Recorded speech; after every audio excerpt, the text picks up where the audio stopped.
Star Trek VI, The Undiscovered Country Ending and What Happened to Kirk's Original Crew Explained. Star Trek VI, The Undiscovered Country was the final voyage of Captain James T. Kirk, William Shatner, USS Enterprise, and it marked the 25th anniversary of Star Trek, the original series in 1991. Directed by Nicholas Meyer, written by Meyer and Denny Martin Flynn from a story by Leonard Nimoy, Lawrence Connor, and Mark Rosenthal, Star Trek VI saw Kirk and the USS Enterprise uncover a conspiracy to prevent peace between the Klingon Empire and the United Federation of Planets. After Captain Spock, Leonard Nimoy, rescued Captain Kirk and Dr. Leonard Bones McCoy, DeForest Kelley, from the Klingon prison planet Rura-Penth, they continued their investigation of how the Starship Enterprise could have fired a photon torpedo at the Klingon flagship, Kronos 1. Kirk was framed for assassinating Klingon High Chancellor Gorkin, David Warner, but the conspiracy was still afoot and aimed to stop peace talks at Camp Khitomer near the Romulan border. Star Trek VI Conspiracy Against Peace between the Federation and Klingons was a far-reaching cooperative between a handful of dissidents within the Alpha Quadrant's galactic powers, each dreading how an end to hostilities could destabilize the galaxy. Captain Kirk also had help from Captain Hikaru Sulu, George Takei, of the USS Excelsior. Together, the Enterprise and Excelsior brought Star Trek VI conspirators to the light of day. Star Trek VI Conspiracy to Stop Klingon and Federation Peace Explained.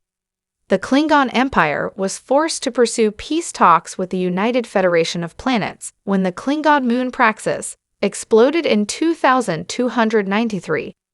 The loss of Praxis, the Klingons' chief source of fuel and energy, meant they could no longer afford their 50 years of hostility towards the Federation.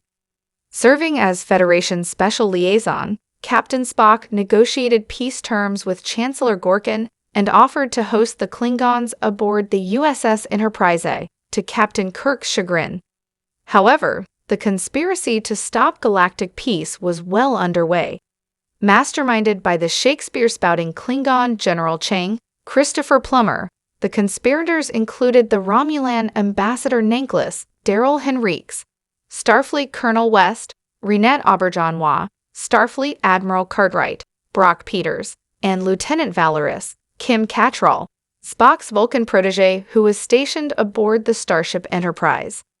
Colonel West was cut from Star Trek VI, The Undiscovered Country's theatrical release, but his role as a would-be assassin disguised as a Klingon was restored in later versions. Captain Kirk was specifically handpicked by General Chang to take the fall as Chancellor Gorkin's assassin. Kirk and McCoy were then to be murdered on Rura-Penth, far from the prying eyes of the Federation. Meanwhile, the conspirators planned to murder the Federation president, Kurtwood Smith, and, possibly, Gorkin's daughter, the new Chancellor Azadbur, Rosanna de Soto, at the Khitomer Conference, guaranteeing war between the Klingons and Federation. How Captain Kirk's Enterprise stopped the Klingon Federation conspiracy. While Captain Kirk and Dr. McCoy were imprisoned on Rura-Penth, Captain Spock's investigation concluded the Starship Enterprise could not have fired on Kronos 1, but a cloaked Klingon bird of prey did. Spock also deduced Gorkin's true assassins were still aboard the Enterprise, although they were later found murdered. Once rescued, Captain Kirk put the piece Spock was missing together that L.T. Valoris is a conspirator, and they sprung a trap that caught the insidious Vulcan. In Star Trek VI's most controversial moment, Spock invaded Valoris' psyche with a Vulcan mind meld to glean her co-conspirators and learn the assassination plot at Camp Khitomer. When the USS Enterprise warped to the Romulan border, General Chang and his cloaked bird of prey was waiting for them. Spock and L.T. Uhura, Nichelle Nichols, found a way to track the Klingon starship's ion gas trail, and their special doctored torpedo found its mark. The starship's Enterprise and Excelsior then teamed up to destroy General Chang's bird of prey. It's about the future, Madam Chancellor. Some people think the future means the end of history. Well, we haven't run out of history quite yet. Your father called the future the undiscovered country. People can be very frightened of change. Beaming into the Khmer conference, Captain Kirk and Sulu's crews were just in the nick of time to stop the planned assassination, with Scotty, James Doohan, killing the gunman Colonel West. Kirk then delivered one of his finest speeches, having learned not to fear peace from his own introspection when he was on Rura Pen. With the conspirators exposed and arrested, the peace conference went forward as planned, and Captain Kirk and the Enterprise once again saved civilization as we know it. Star Trek VI ending synced the original series with the Next Generation. Peace between the Klingons and the Federation as the story of Star Trek VI. The Undiscovered Country was the brainchild of executive producer Leonard Nimoy, who was inspired by the fall of the Berlin Wall in 1989. However, Star Trek VI brokering Glasnost also lays the foundation for Star Trek, the next generation within Star Trek's timeline. At the start of TNG in 2364, the Klingons and Federation had been allies for decades. Star Trek VI fittingly gives the credit for peace to Captain Kirk's Enterprise in 2293. In Star Trek, The Next Generation, Lieutenant Worf, Michael Dorn, is a Klingon serving in Starfleet on the flagship of the Federation, no less. Star Trek VI ingeniously cast Dorn to play his ancestor, a Klingon attorney named Colonel Worf, who was Captain Kirk and Dr. McCoy's attorney at their show trial.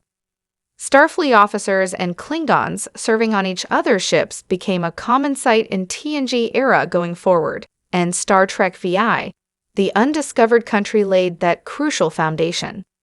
Star Trek VI was the final voyage of Kirk's Enterprise crew.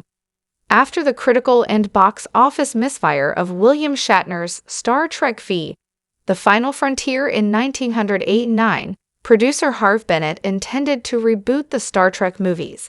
Dubbed Star Trek, The Beginning, or Star Trek, The Academy Years, Bennett's reboot would have shown how Kirk and Spock met at Starfleet Academy. However, Paramount Studios decided one more movie with Star Trek. The original series cast was a better way to celebrate Star Trek's 25th anniversary in 1991. Star Trek VI closing credits with the actors' signatures written on the screen was copied by Marvel Studios for the credits of Avengers Endgame in 2019. Star Trek VI, The Undiscovered Country, feels like an ending and a grand one. It shifts Captain Kirk's crew into the next phase of their lives. Captain Sulu has already moved on to become master of the USS Excelsior, but the Enterprise gang shows they still have their old magic. At the end of Star Trek VI, the USS Enterprise journeys home to be decommissioned, but Spock's defiant, "Go to hell," promises Kirk's Starship Enterprise will never truly end as long as audiences remember them and revisit their adventures. What happened to Kirk and his Enterprise crew after Star Trek VI?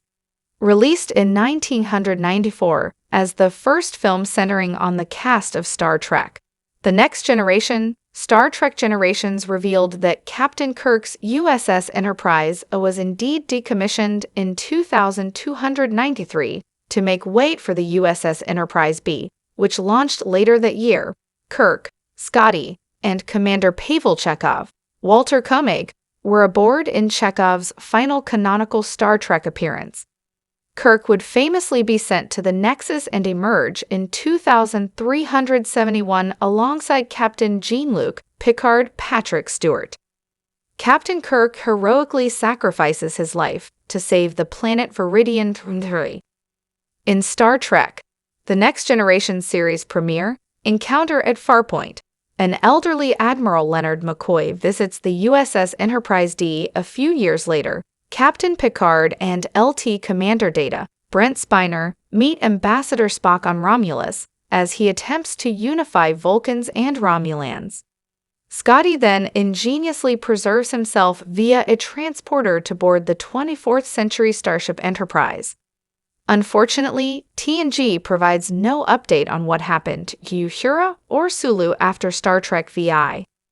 Star Trek Voyager Season 3's episode Flashback shows a different perspective of the events aboard Captain Sulu's USS Excelsior during Star Trek VI.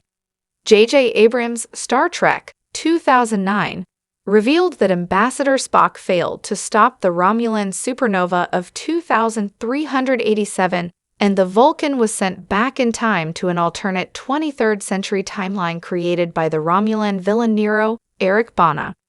Ambassador Spock never returned to Star Trek's prime timeline and passed away in 2293, as seen in 2016's Star Trek Beyond. While Captain Kirk's Enterprise crew spent the remainder of their lives apart, but it's always a joy to watch them grandly save the galaxy one final time in Star Trek VI, The Undiscovered Country.